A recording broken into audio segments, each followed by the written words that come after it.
सब लोग, मैं राजवीर, आपका शुभचिंतक जो मोस्टली लोग बोलते हैं। मैं गुड़गांव से, गुरुग्राम, हरियाणा।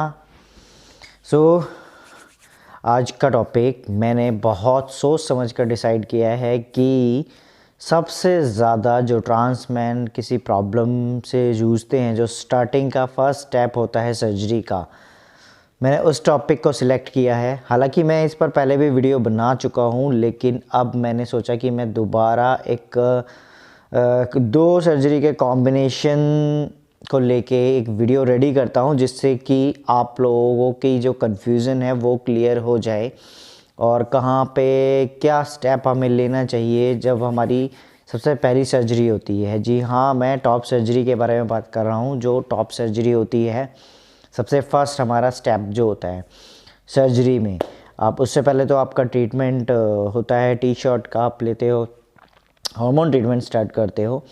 देखो, सबसे पहले मेरे जो भी ये वीडियो देखते हैं तो उन लोगों से मेरी रिक्वेस्ट है कि प्लीज़ वीडियो को एंड तक देखें, ताकि आप लोगों को हर एक छोटी सी छोटी बात क्लियर हो जाए। क्योंकि बहुत सारे ऐसे हैं जो वीडियो को नहीं देखते हैं और कमेंट्स में मुझे करते हैं इसका ये चार्ज कितना होगा, या इसके लिए ये कितना होगा, ये ऐसे करना होगा, ऐसे करना होगा, तो हमें प्लीज़ बताइए। तो प्लीज़ मेरे आप लोगों से रिक्वेस्ट है कि जो कुछ लोग हैं जो कमेंट्स में ऐसी बातें क्वेश्चंस पूछते हैं, तो वीडियो को एंड तक आप देखोगे तो मे बी आपके डाउट्स क्लियर हो जाएं। और इसके अलावा अगर आपके कोई डाउट्स है तो वो मैं इंस्टा, मेरी आईडी, वहाँ पर ही मैं क्लियर कर सकता हूँ। तो आप लोगों से मेरी यही रिक्वेस्ट है, क्योंकि मैं सबके क्वेश्चंस के आंसर मैं देना चाहता हूँ, इसमें कोई डाउट नहीं है कि मैं बिल्कुल दिल से हेल्प करना चाहता हूँ, ताकि जो मोस्टली ट्रांसमैन है, जो प्रॉब्लम को, जो सिचुएशन मैंने फेस की, तो मुझे लगता है कि जब धीरे धीरे वो चीज़ मुझे रास्ता क्लियर होता चला गया, तो मुझे लगा कि हाँ, मेरी बहुत लोगों को ज़रूरत है। क्या पता जो चीज़ें, जो आइडियाज़ मेरे अंदर जो आते हैं, तो मैं उनसे, उसके थ्रू और जो ट्रांसमैन हैं, जो गरीबी से और जिन लोगों के पास पैसा नहीं है, जो प्रॉब्लम्स को फेस कर रहे हैं, मैं उनकी सिचुएशंस को ये समझ कर और सॉल्यूशन बता पाऊँ। तो चलिए वीडियो स्टार्ट करते हैं। आज के लिए जो सबसे पहली जो सर्जरी होती है, ये हमारी टॉप सर्जरी, जिसमें कि एक डबल इनिशिएशन सर्जरी होती है और एक की होल होती है। तो बहुत से लोगों को ये कन्फ्यूज़न रहता है कि की होल कब करानी चाहिए और डबल इनिशिएशन कब करानी चाहिए, और की होल ही क्यों करानी है और डबल इनिशिएशन ही क्यों करानी है। देखो दोस्तों, बहुत से ऐसे ट्रांसमैन हैं जो हर कोई ये चाहता है कि प्रॉपर एक मैन चेस्ट लुक हो, कि मस्कुलर चेस्ट हो, कोई निशान ना हो, जैसे कि मेल की चेस्ट होती है, ऐसी सर्जरी हमें चाहिए, ऐसी चेस्ट हमें चाहिए, तो ऐसी सर्जरी हमें करवानी है। तो उसके लिए की होल सर्जरी होती है। तो की होल और डबल इनिशिएशन भी वही होती है सर्जरी, लेकिन वो बहुत ज़्यादा सैगी स्किन वाली सर्जरी को प्रेफर किया जाता है। बहुत जो बिग साइज़ होता है, लाइक 42, 44, 40, ऐसे अप्रॉक्स, उसके अप्रॉक्स साइज़ रिकमेंड किया जाता है डबल इनिशिएशन के लिए। और की होल में साइज़ रिकमेंड किया जाता है जिनका 28 है, 30 है, 32, 34, 36, 38, लास्ट 40। अब बहुत सारे लोगों के ये डाउट होंगे कि हमने 32 तक तो सुना था लास्ट, ये 38 और 40 तक आप कैसे बता रहे हो। तो मैं आपको बताता हूँ। तो मैंने डॉक्टर से कंसल्ट किया, डॉक्टर से बात की जो सर्जरीज करते हैं, तो उन्होंने बताया कि हम एक न्यू टेक्निक से कर रहे हैं, बट वो है की होल ही। तो 38, 40 तक मैक्सिमम हम इसमें जा सकते हैं। अगर वो, सबसे पहले वे शर्त ये है कि उनकी, हमें स्किन को देखना पड़ेगा कि स्किन टाइटन है, या मीन्स की स्किन, बहुत अलग अलग तरह की स्किन्स होती हैं, जिसमें कि अगर किसी की बहुत ज़्यादा खिंची हुई पतली स्किन है तो उसको हम रिकमेंड नहीं करते कि वो 38, 40 तक जाए, क्योंकि बहुत पतली स्किन वाले की सैगी स्किन होती है, तो वो एक लटकाव आ जाता है, झुकाव, मीन्स कि वो बहुत ज़्यादा हैवी और लटकी हुई शेप में आ जाती है। तो जो चेस्ट तो उसको रिकमेंड ये किया जाता है कि वो डबल इनिशिएशन के लिए ही जाए। की होल में टाइटन स्किन, जैसे कि मैं अपनी सर्जरी की बात करता हूँ तो सबसे पहले मैं अपनी सर्जरी को उठाता हूँ। मेरे लिए मुझे डबल इनिशिएशन नहीं करानी थी। मेरा साइज़ 36 था, तो 36 में मैं बहुत मतलब उस टाइम दुविधा में था बहुत कि मुझे क्या कराना चाहिए। मुझे डबल इनिशिएशन नहीं करानी है और मेरा साइज़ 36 है। और जिन भी मैंने एक आधा ट्रांसमैन से बात की थी तो उन्होंने मुझे बोला कि ये डॉक्टर सिर्फ 32 तक ही करते हैं और 36, और मेरी साइज़ था 36। तो मैं बहुत ही ज़्यादा कन्फ्यूज़न में था कि मुझे डबल इनिशिएशन नहीं करानी है, मुझे स्कार नहीं चाहिए। मैंने देखा था बहुत लोगों के स्कार में मतलब बहुत ज़्यादा लंबे लंबे अंडर आर्म्स के तक, यहाँ तक निशान बहुत ज़्यादा आ जाते हैं। और मुझे था कि मेरी जो ड्रीम लाइफ थी कि मुझे एक चेस्ट जो मैन लुक जैसी चाहिए, कोई निशान कुछ नहीं चाहिए, जब मैं शर्टलेस हूँ या बॉडी अच्छी बनाऊँ तो वो एक परफेक्ट दिखे।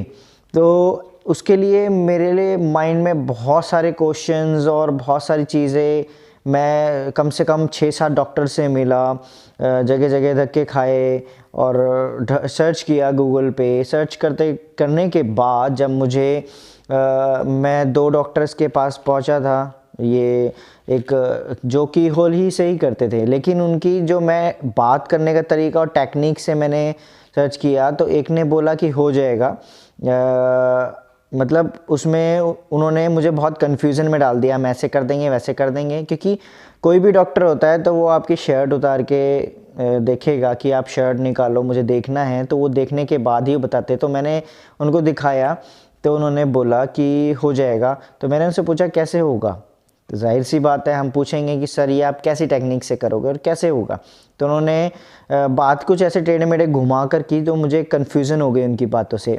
और दूसरा जो डॉक्टर थे उन्होंने मुझे बोला कि आपका साइज़ 36 है, आपकी स्किन लूज़ हो सकती है। उन डॉक्टर ने मुझे रियलिटी बताई, जो कि मुझे बहुत अच्छा लगा कि उन्होंने मुझे रियलिटी बोली, रियल बोला कि आपकी 36 है साइज़ और आपकी स्किन लूज़ हो सकती है।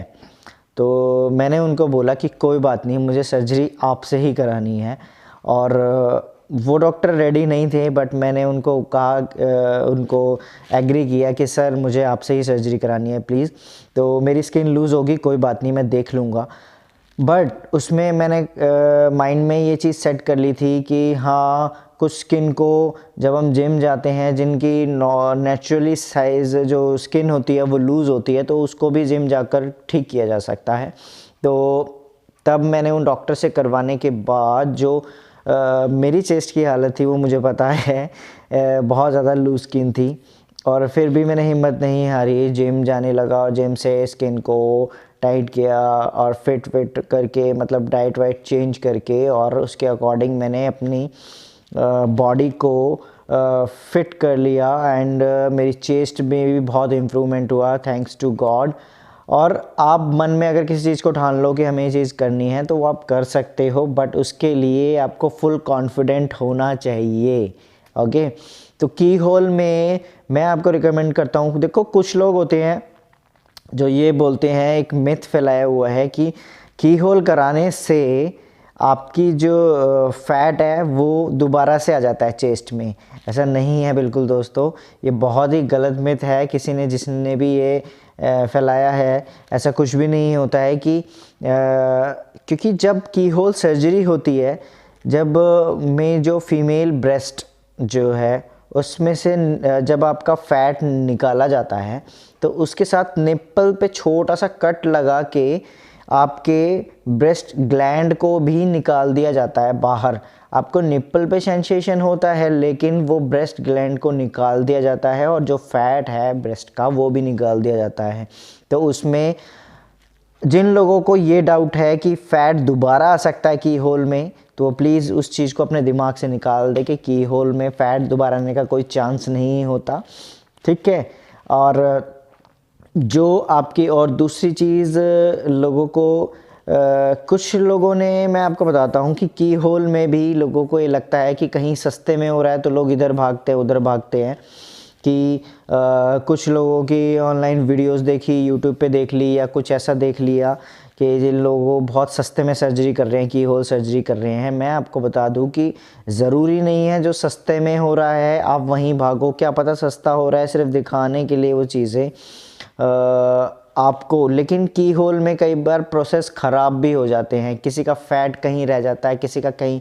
आप पर्टिकुलर किसी रिकमेंडेड डॉक्टर के पास जाओगे तो वो आपकी परफेक्ट करेगा। जैसे कि आप मेरे थ्रू किसी डॉक्टर के पास जाते हो तो मैं अपनी श्योरिटी पे 100% आपको गाइड करूँगा, क्योंकि मुझे पता है कि मैं अपना नाम नहीं ख़राब करना चाहूँगा, तो मैं आपको किसी बेस्ट डॉक्टर के पास रिकमेंड करूँगा। हाँ, अगर आप ऑनलाइन यूट्यूब वगैरह पे देखकर कहीं किसी डॉक्टर के पास जाते हो और वहाँ जाकर आपकी सर्जरी ख़राब हो जाती है तो उस चीज़ के लिए आप किसी को दोष नहीं दे सकते, फिर बाद में पछताने के अलावा कुछ नहीं हो सकता। तो मेरी देखो, मेरा इसमें रिक्वेस्ट वगैरह तो कुछ नहीं, सबकी अपनी विश है, क्योंकि बस ये मेरा काम है कि आप लोगों को पहले से ही मतलब बताना, गाइड करना कि कहाँ पर बेस्ट सर्जरी होती है और कहाँ चीज़ें हो सकती है। सस्ते के चक्कर में मत भागो। सस्ता अगर आप लाइफ में बाद में 1-2 साल बाद जाके आपको पछताना पड़े, तो इससे बेटर है कि आप 10-20 हज़ार रुपये एक्स्ट्रा लगा लो और वो सर्जरी आप बेस्ट करा लो किसी अच्छे रिकमेंडेड डॉक्टर के पास, जिन लोगों की उन्होंने पहले सर्जरीज कर चुके हो, तो वो आप लोगों के लिए बेटर रहेगा। और जो लोगों के ये डाउट्स हैं डबल इनिशिएशन के लिए, डबल इनिशिएशन में मैं बता देता हूँ। डबल इनिशिएशन में तो सिर्फ स्कार ही आते हैं, पता ही है सब लोगों को कि डबल इनिशिएशन सर्जरी क्या होती है। उसमें निप्पल्स को कट करके अलग निकाला जाता है, जिसमें कि निप्पल लॉस्ट भी हो सकता है। निप्पल आपका की होल में सर्जरी में भी लॉस्ट हो सकता है और डबल इनिशिएशन में भी लॉस्ट हो सकता है, लेकिन की होल सर्जरी में आपका निप्पल सेंसेशन आपको फील होगा और डबल इनिशिएशन में वो निप्पल ग्राफ्टिंग आपकी चेस्ट बनाने के बाद ऊपर से निप्पल को लगाया जाता है, तो उसमें सेंसेशन आपको मतलब मुझे नहीं लगता कि इतना सेंसेशन फील होता है जो एक्चुअल आपका निप्पल जो होता है। तो की होल सर्जरी और डबल इनिशिएशन सर्जरी में भी आपके डाउट ये क्लियर हुए हो, क्योंकि और सर्जरी की कोई एज लिमिट नहीं है कि आप किस टाइम तक आप किस एज तक आप करा सकते हो। दूसरी चीज़ कि इसके कोई साइड इफ़ेक्ट नहीं होते। बहुत लोगों को होता है कि सर्जरी के साइड इफ़ेक्ट होते हैं, सर्जरीज़ के कोई साइड इफ़ेक्ट नहीं होते। इनको आप जब तक बेटर रिकवरी नहीं कर लेते, इनका कोई साइड इफ़ेक्ट नहीं है। बस आपको बेटर रिकवरी की नीड होती है। आप प्रॉपर जब आपकी सर्जरी होती है तो प्रॉपर मेडिसिन लो आप रिकवरी के लिए 8 दिन 10 दिन, तो ये एक रिकवरी मोर टाइम होता है। 15 से 20 दिन के बाद आप थोड़े से आपको खुद से अंदर से फिट वाली फील आने लगेगी, फिर धीरे धीरे आप अपने काम पर वापस बैक टू वर्क हो जाओगे। तो आई होप आप सब लोगों के लिए मेरी वीडियो हेल्पफुल रही हो। तो की होल और डबल इनिशिएशन सर्जरी के यही साइड इफ़ेक्ट्स हैं जो कि लोग समझदारी से काम नहीं लेते हैं, जो जल्दबाजी के चक्कर में साइज़ नहीं देखते हैं कि किस साइज़ में हमें क्या सर्जरी करानी है। फर्स्ट स्टेप यही होता है कि बहुत ही सिंसेरिटी से हमें ये स्टेप लेना पड़ता है।